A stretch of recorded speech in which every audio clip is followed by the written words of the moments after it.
Lumix S52 กล้องถ่ายวิดีโอที่คุ้มค่าที่สุด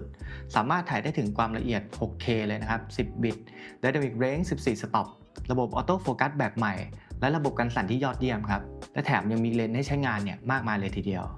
ผมนะครับก็ได้ลองนำกล้องตัวนี้ครับไปทดสอบถ่ายมา 2-3 ครั้งนะครับไม่ว่าจะเป็นการถ่ายท่องเที่ยวหรือว่าถ่ายเบื้องหลังพรีเวดดิ้งนะครับจากการลองใช้งานจริงเนี่ยความรู้สึกเนี่ยจะเป็นอย่างไรผมจะมาเล่าให้ฟังครับ ก่อนอื่นต้องขอบอกเลยนะครับว่าคลิปนี้ไม่ได้รับการสปอนเซอร์จากทางพานานะครับและผมเนี่ยได้ทำการหยิบยืมกล้องเนี่ยมาจากทาง Panasonic Thailand นะครับเพื่อมาลองเทสถ่ายครับเนื่องจากผมเนี่ยเบื่อกล้องเก่าที่เคยใช้งานอยู่ครับผมเนี่ยใช้กล้อง Sony มาโดยตลอดนะครับมีหลายรุ่นมากๆเลยและปัจจุบันเนี่ยผมก็ยังใช้อยู่นะครับมาเริ่มต้นกันที่การออกแบบตัวกล้องครับการออกแบบตัวกล้องเนี่ยก็จะเป็นลักษณะ mirrorless ทั่วไปนะครับก็คือจะมี viewfinder เนี่ยอยู่ด้านบนนะครับไม่ได้เป็นสไตล์ซีนีมาจ๋านะครับตัวบอดี้เนี่ยผลิตด้วยแมกนีเซียมอลลอยนะครับให้ความรู้สึกแข็งแกร่งทนทานนะครับไม่พังง่ายๆไม่ได้เป็นพลาสติกนะครับตัวกิฟต์เนี่ยมีการจับถือที่ค่อนข้างสะดวกครับจับพอดีมือครับไม่ตื้นเกินไปครับจับมือเดียวถ่ายเนี่ยสบายๆเลยครับและปุ่มการใช้งานของกล้องตัวนี้นะครับก็ให้มาอย่างครบครันเลยนะครับผมว่าถ้ามีพื้นที่ว่างอีกเขาก็ใส่ปุ่มมาให้อีกนะครับโดยปุ่มด้านบนเนี่ยก็จะมีปุ่มพวก ISO ไว้บาลานซ์แล้วก็การชดเชยแสงครับแล้วก็มีปุ่ม Record วิดีโอสีแดงเนี่ยตรงนี้ผมว่ามันเท่มากๆเลยสีมันเป็นสีแดงเงาๆนะครับแล้วก็มีปุ่ม Dial ครับที่จะเปลี่ยนโหมดตรงนี้ผมชอบที่ปุ่ม SNQ กับปุ่มถ่ายวิดีโอเนี่ยอยู่ใกล้กันนะครับเพราะปกติแล้วเนี่ยผมจะถ่ายวิดีโอทั่วไปเนี่ยเป็น25เฟรมเรทใช่ไหมครับแต่พอเวลาผมจะถ่ายสโลว์เนี่ยผมก็จะเลื่อนไปที่ SNQ เลยตรงนี้เวลาที่มันอยู่ใกล้กันนะทำให้เราประหยัดเวลาในการทำงานมากยิ่งขึ้นนะครับและปุ่มด้านซ้ายของกล้องนะครับก็จะเป็นปุ่ม Dive Mode นะครับซึ่งตรงนี้เป็นปุ่มสำหรับภาพนิ่งนะครับซึ่งผมไม่ได้ใช้เลยด้านหลังของกล้องนะครับก็จะมีปุ่มมาให้ใช้งานอย่างครบครันอีกเช่นเดียวกันนะครับแล้วก็มีจอยสติ๊กมาให้แต่ที่ผมชอบมากที่สุดเนี่ยก็คือปุ่ม Auto Focus แล้วก็ Manual Focus ครับคือปุ่มเนี้ยที่เขาติดมาที่ตัวบอดี้เลยเนี่ยทำให้เราเนี่ยสามารถใช้งานง่ายครับเราไม่จำเป็นต้องว่าเฮ้ยเลนส์เราต้องมีปุ่ม Auto Focus หรือว่า Manual Focus หรือว่าเราเนี่ยต้องไปคัสตอมปุ่มใหม่เขาใส่มาให้ตรงนี้เลยผมว่าพอจับเนี่ยมันพอดีกับนิ้วโป้งเลยพอดีนะครับและด้านซ้ายของกล้องนะครับก็มีพอร์ตมาให้ใช้งานอย่างครบครันเลยนะครับไม่ว่าจะเป็นรู Type C นะครับที่เอาไว้สำหรับชาร์จแบตรูแจ็ค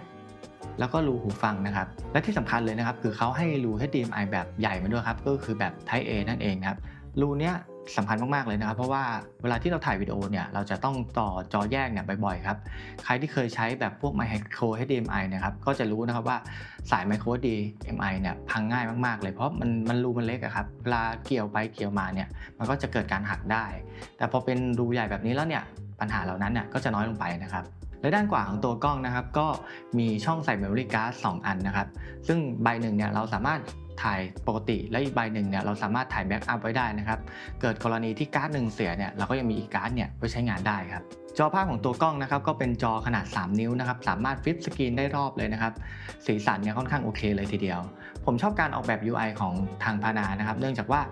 เวลาที่มีอินโฟต่างๆเนี่ยเขาจะย้ายขึ้นไปอยู่ข้างบนแล้วข้างล่างเนี่ยตัวหนังสือเนี่ยก็ไม่เล็กไม่ใหญ่จนเกินไปครับดูง่ายครับอีกอย่างหนึ่งก็คือเวลาที่ทำการกด Record เนี่ยก็จะมีกรอบแดงๆขึ้นมาใช่ไหมครับแต่กรอบเนี้ยไม่ได้ใหญ่จนเกินไปจนบกบังหน้าจอเรานะครับเพราะหน้าจอมันเล็กอยู่แล้วถ้ากรอบสีแดงเนี่ยใหญ่เกินไปอ่ะมันก็จะไม่ค่อยดีนะเวลาเราถ่ายเนี่ยเราจะมองไม่เห็นขอบซ้ายหรือขอบขวาเรานะครับและตัวกล้องนะครับก็ยังมีระบบระบายความร้อนมาให้นะครับระบบระบายความร้อนของเขาเนี่ยจะไม่ได้อยู่ที่บอดี้เหมือนกล้องค่ายอื่นนะครับอย่างผมเนี่ยเคยใช้ FX3 หรือว่า FX30 มาเนี่ยระบบพัดลมเนี่ยจะอยู่ที่ตัวบอดี้ครับทำให้บอดี้เนี่ยหนาขึ้นใช่ไหมครับแต่ตัวพานาเนี่ยจะอยู่ที่หัวกะโหลกครับหรือตรง viewfinder ครับก่อนที่เราจะเข้าเรื่องสเปคของไฟล์นะครับผมก็อยากให้ผู้ชมเนี่ยดูคลิปที่ผมไปถ่ายเบื้องหลังของงาน Pre-Wedding มาก่อนนะครับจะได้รู้ว่าไฟล์เนี่ยสีสันเป็นยังไงคุณภาพไฟล์เนี่ยประมาณไหนเราไปดูกันเลยครับ And I lay down everything, every part of me,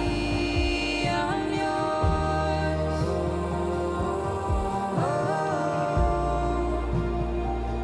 Through everything you will stand, hand in hand, I'm yours.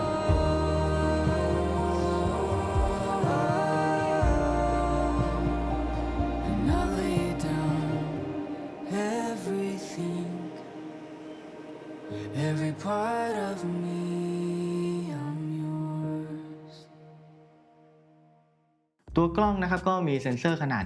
24.2 ล้านพิกเซลนะครับ CMOS ถ่ายได้สูงสุดเนี่ยที่ 6K Open Gate นะครับอัตราส่วน 3:2 แล้วก็ 17:9 นะครับซึ่งโดยปกติแล้วเนี่ยที่ผมใช้กล้องตัวนี้มาผมจะถ่ายอัตราส่วน 3:2 เนี่ยบ่อยมากๆเลยนะครับเพราะว่าเราเนี่ยสามารถเอาไปรีเฟรมทีหลังเนี่ยได้ง่ายมากๆเวลาที่เราจะทำคลิปแนวตั้งหรือว่าแนวนอนเนี่ยก็สามารถทำได้ครับแต่ผมแนะนำนะครับให้เปิดไกด์เฟรมเป็น 16:9 ไว้นะครับเพราะไม่งั้นเนี่ยเวลาที่เราเอาไปตัดต่อเนี่ยหัวเนี่ยจะชนขอบจนเกินไปนะครับและในการถ่าย 4K นะครับก็สามารถถ่ายเฟรมเรทสูงสุดเนี่ยได้ที่ 60 เฟรมครับแต่ก็จะมีการครอปไปเป็นโหมด APS-C นะครับก็คือประมาณ 1.5 เท่านะครับ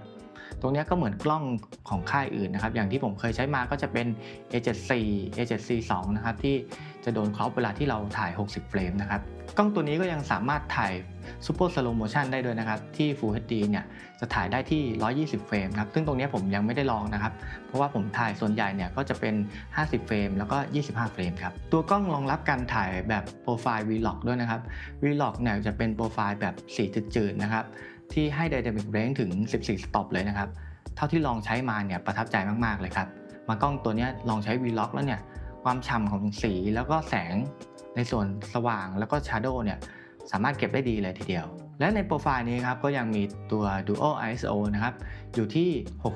640 แล้วก็ 4000 ครับทำให้กล้องตัวนี้ครับสามารถถ่ายในที่แสงน้อยเนี่ยได้ดีเลยทีเดียวตัวกล้องนะครับมีระบบกันสั่นนะครับมาให้ซึ่งใครๆเนี่ยที่เคยถ่ายวิดีโอหรือว่าถ่ายรูปแล้วเนี่ยคงเคยได้ยินนะครับว่าพานาเนี่ยมีระบบกันสั่นที่ดีมากๆครับในการถ่ายวิดีโอและเวอร์ชันนี้นะครับเขาก็เพิ่มกันสั่นขึ้นมาครับเป็นการสั่นอิเล็กทรอนิกส์ครับเขาเรียกว่า Active IS ครับซึ่งผมก็ได้ลองแล้วนะครับแต่จริงๆแล้วเนี่ยผมคิดว่าการสั่นธรรมดาเนี่ยก็เพียงพอต่อการใช้งานแล้วครับการสั่นเขานะครับช่วยทำให้กล้องที่เบาๆอย่างนี้ครับไม่เกิดการจิตเตอร์นะครับหรือว่าสั่นรัวๆแต่ครั้นจะไปเดินถ่ายย่ำเท้าหนักๆเนี่ยมันก็ต้องเกิดการสั่นนะครับมันไม่ได้เหมือนเราใช้ไม้กันสั่นนะครับและโหมดอิเล็กทรอนิกส์ที่เพิ่มมาใหม่เนี่ยเท่าที่ผมลอง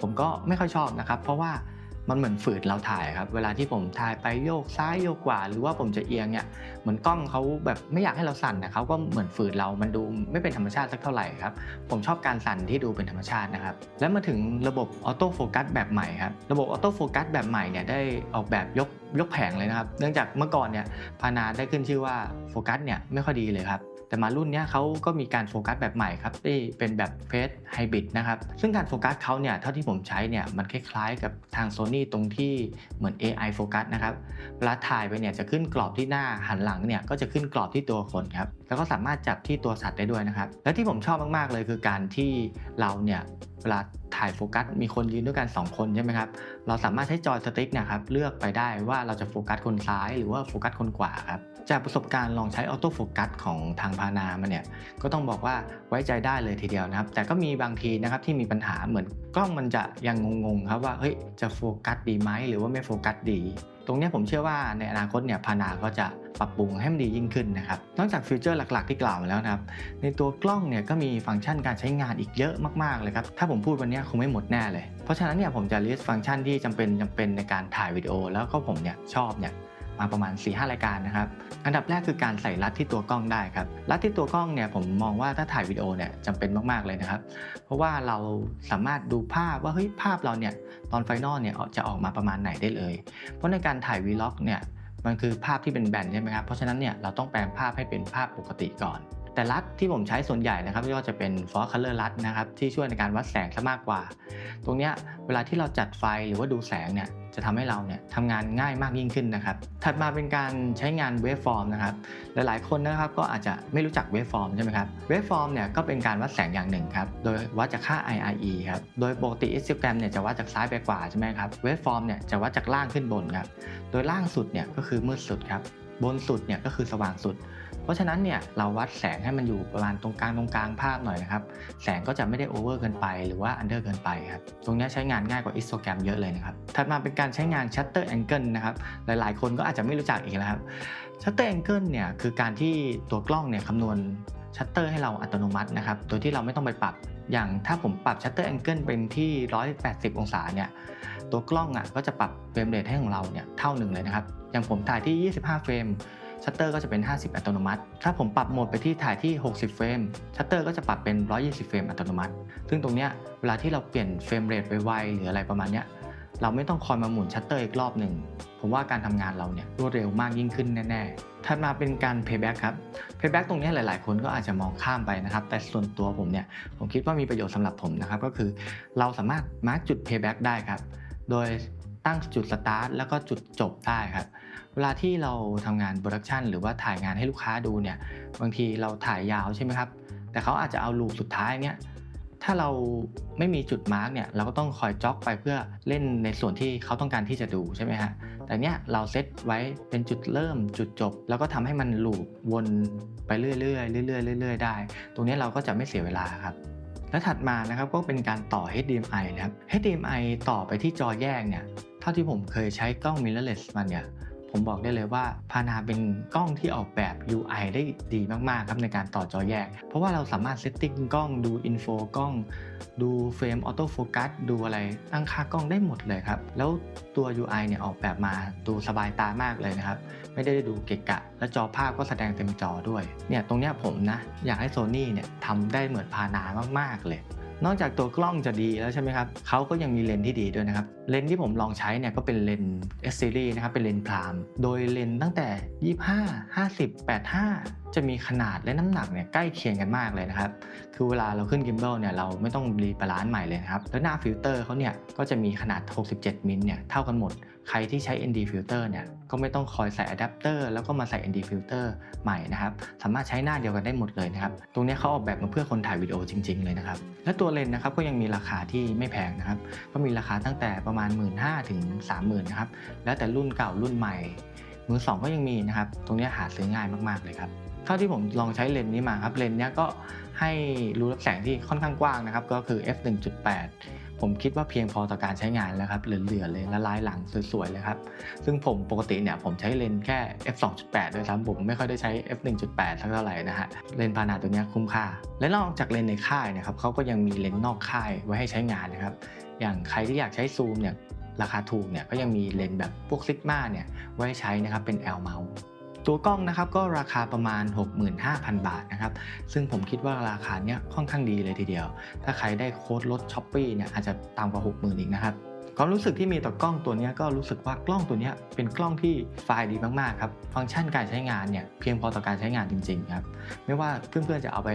ถ่ายคอนเทนต์หรือว่าเอาไปรับงานเนี่ยก็มั่นใจได้ครับไม่ว่าการที่เขาจะใส่พัดลมมาให้ครับซึ่งเรทราคาเท่านี้ครับกล้องที่มีพัดลมก็น่าจะมีแค่ FX30 เท่านั้นนะครับแต่ FX30 เนี่ยก็ไม่ได้เป็นกล้อง full frame นะครับเป็นกล้อง APS-C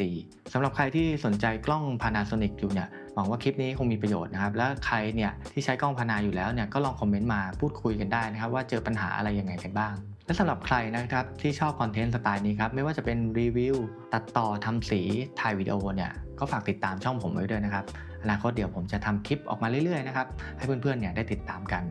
สำหรับวันนี้ครับบายครับ